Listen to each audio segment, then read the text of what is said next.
about to leave, already packing. Come with me, I'm not really asking. We'll get away to a place where we don't know. About to see the world in action, what we can be, life with no distractions. We'll get away, this is what we waited for. Take my hand, we'll make it somehow. We can't miss out. I'm done living life with the lights out. Die with my own doubts. Be free with me. Let's go. Be free with me.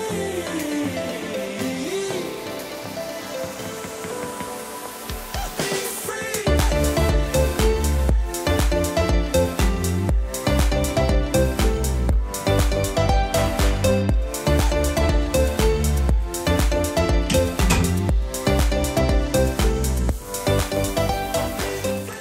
It's not bad. It's pretty good, but it doesn't have much like of a coffee taste. I don't know why. It was actually pretty easy to make. It only took like 3 minutes. Have you guys tried this? Leave me a comment and let me know if you tried it.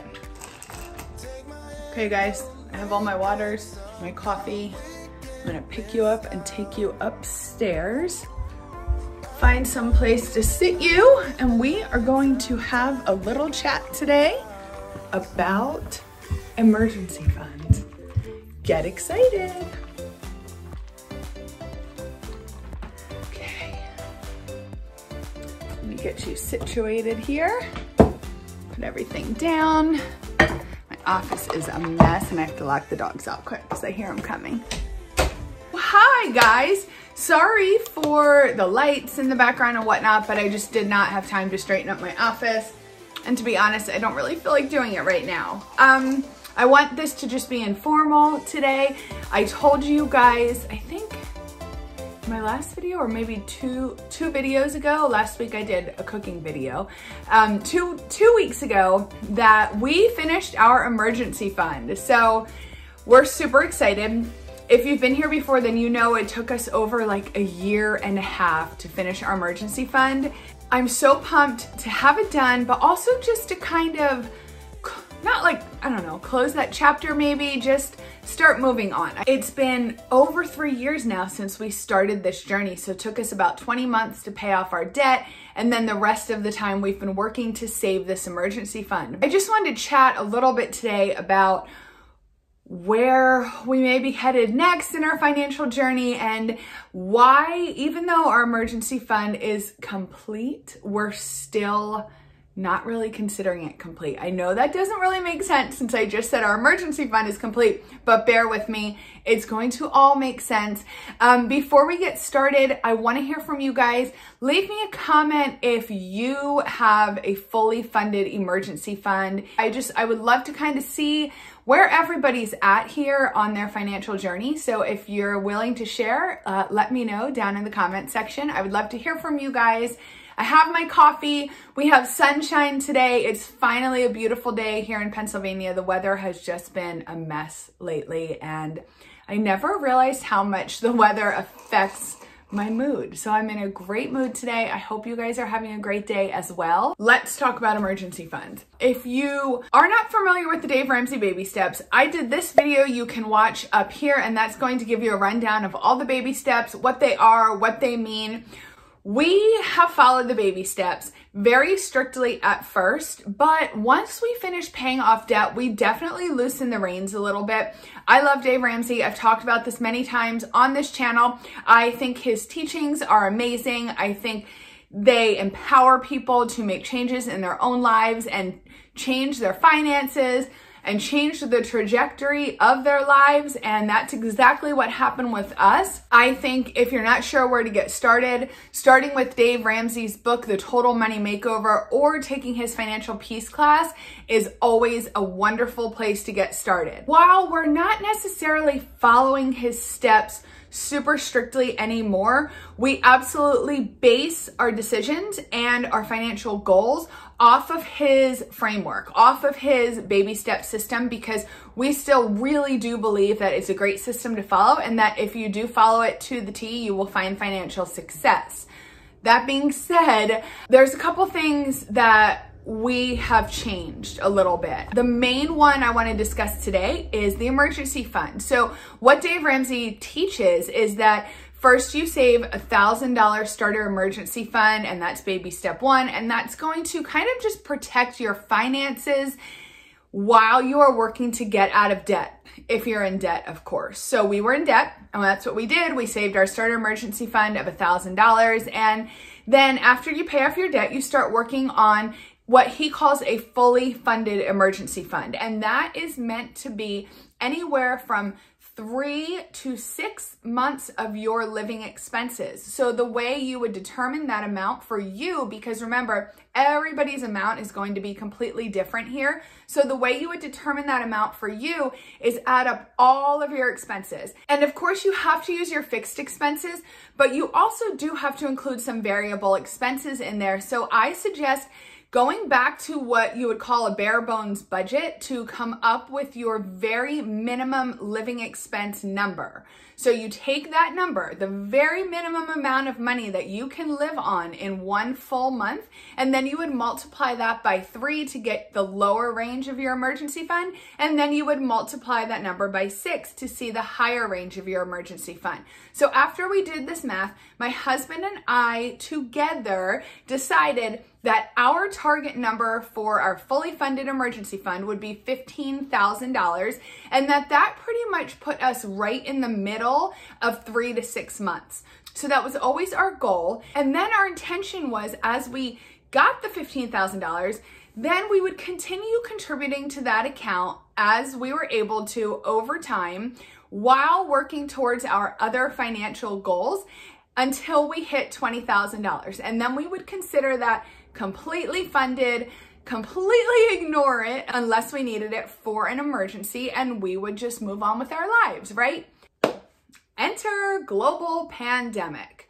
Our thoughts have changed, basically. Our plan has changed, and no longer are we comfortable with just $20,000. So we kind of moved that $15,000 to a phase 1 goal. While we are considering our emergency fund complete and starting to focus on our other financial goals, we have decided to continue to contribute to our emergency fund as we are able to over the years until we reach $30,000. Once we have $30,000 in there, we are going to consider it complete and not worry about it unless, of course, we have to use it for an emergency, and then we will build it back up to $30,000. I know that sounds like a lot of money, and I know $30,000 could allow us to get by for quite some time. However, we are a single income family.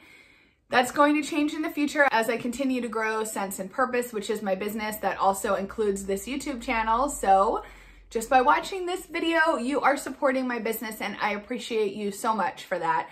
Don't want to go on a tangent about that. I just had my 2-year YouTube anniversary, so I'm kind of having all the feels for you guys right now. We're a single income family, so we depend solely on my husband's paycheck right now. And if something were to happen that he was unable to work or he lost his job, we're kind of screwed. We just feel a lot more comfortable erring on the higher side of an emergency fund, and maybe that's not right for you, and that's okay. The point of this video isn't to tell you exactly what you need to do, just to tell you what we are doing and maybe offer you a slightly different perspective and kind of make a couple points that just might help you think or make you reevaluate your goals or your target numbers. And if you're completely comfortable with the numbers and the goals you've set for yourself, please don't feel any pressure to change it just because we are. We have just grown accustomed now, after being out of debt besides our mortgage for about 1.5 years now. I know I don't ever want to go back into debt under any circumstances. again, besides a mortgage. So I want to do everything possible, even if that means we need to save for this for 5 more years. Just having that peace of mind of not being stressed out. God forbid we go through this again, not having to worry if my husband can't work. So those are our updated thoughts on emergency funds.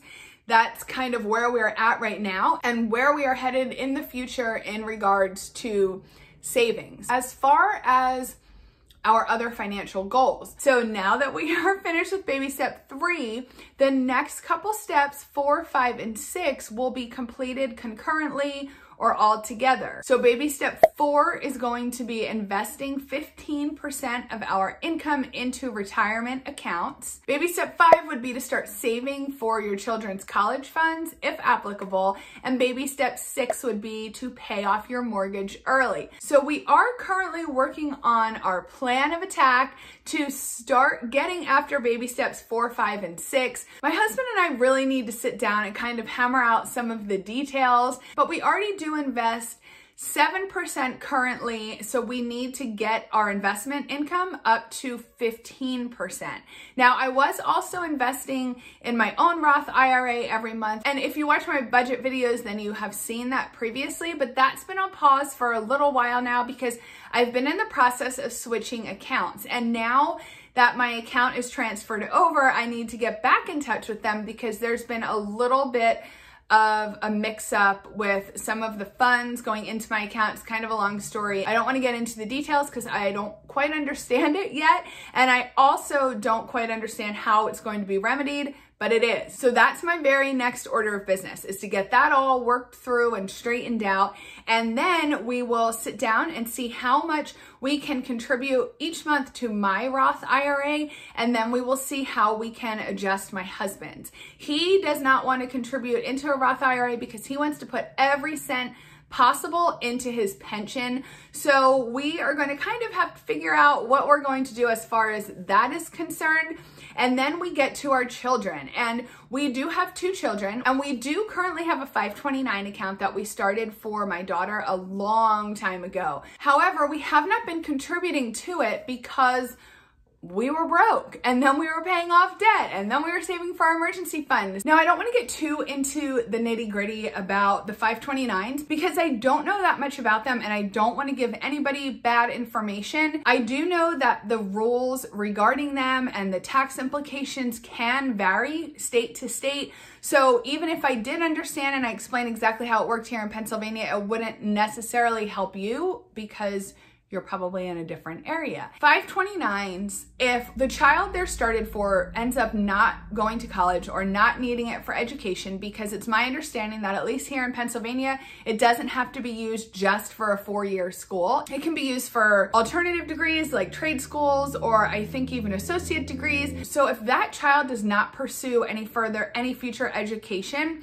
that 529 can then be passed on to the next child. We have no plans of forcing our children to go to college. We do hope, of course, that they choose to further their education in some way after they're out of high school, but it's not something that we're going to force them into doing. So we have no plans on starting a second 529 account. However, we do want to make sure that we are prepared for both children if they do go to college. Again, we haven't figured out all the details. In our opinion, it has a lot to do with each child individually. What are their interests? What are their dreams? Their responsibility level, their dedication to furthering their education. How do they perform in school? Do they work hard? All of these things I think are going to be taken into consideration when we determine how much we're going to help our children with any education that they decide to pursue. It is our hope to be able to pay for it 100% if they're working hard, if they are getting good grades, if they are staying out of trouble, all of the above. And we would really like to help them avoid student loans if possible. That doesn't mean we're just going to give them a free ride to party for 4 years and get terrible grades and learn nothing. We don't have a very specific plan as far as college goes. I think what we will simply do is do a little more research on the 529, see if that's an account we want to continue contributing to, because there are some tax implications if it turns out that neither of our kids want to pursue any type of further education. Of course, I hope that's not the case. It's their life. So we will see, but I think our plans are to do some more research on the 529. If it's something we want to keep contributing to, contribute to that, and also equally contribute to another account, which would just kind of be a life account for our children. So now we have one of each, and we hope to be able to help them throughout their lives with college, with their weddings, with purchasing their first home, if possible, and obviously just do for our kids what our parents weren't able to do for us. So that's kind of our plan as far as our kids go. As far as our mortgage, yes, we will also start trying to pay off our mortgage as much as we can. I don't think we're going to be in a position right now to put a lot extra on the mortgage, because between increasing our retirement contributions, starting to save more for our children, and some other savings goals that we are going to start working towards, I just don't think there's going to be much left over to put towards the mortgage. So I think as far as the mortgage is concerned, we're kind of looking at more like putting a little extra when we have a little extra, not necessarily paying $200, $300, $400, $500 extra a month. That will also be dependent on how my business grows. So as my business grows and I'm able to take more and more money, hopefully, out of my business, that is money that we'd be able to put right on the mortgage, hopefully, or use towards some of these other goals. The last thing I want to mention is we need to start a car savings account.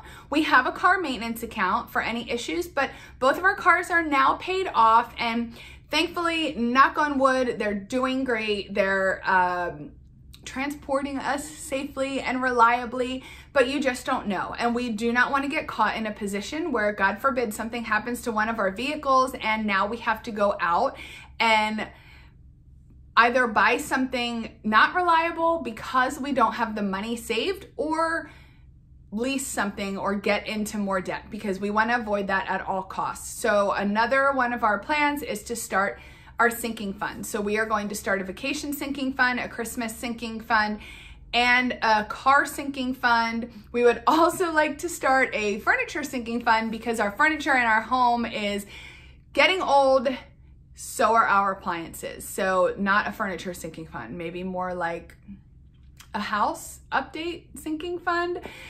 So we have a lot of savings goals, and we don't have a lot of money to be distributed throughout all of these different savings goals that we would like to achieve. So that means the pressure's on. I really need to work a lot harder to grow my business so that I can start contributing a lot more to our family finances, hopefully relieve a little bit of the pressure off my wonderful husband, who has been working so hard for us and really doing everything he can to support our family and support my dreams of growing this business and building this business. And I appreciate him so much, but I want to contribute more. I want to be able to share in the burden of working towards all of these goals and feel like I am really supporting our family financially much more than I have been. That's what I wanted to share with you guys today. Just a little bit of an update on where we are at financially. If you guys have any thoughts, any comments, anything you'd like to share of your own, I would love to hear them down below in the comments section. If you're new here, I hope you'll take a second and subscribe. I make new videos every week. They come out at 11 a.m. Eastern time on Friday, and I would love to see you back here. Thank you so much for watching today. I appreciate you, and I hope you have a great day. Bye. Did you ever stop and think, why spend too much time just getting ready? Let me be honest, I don't know a single thing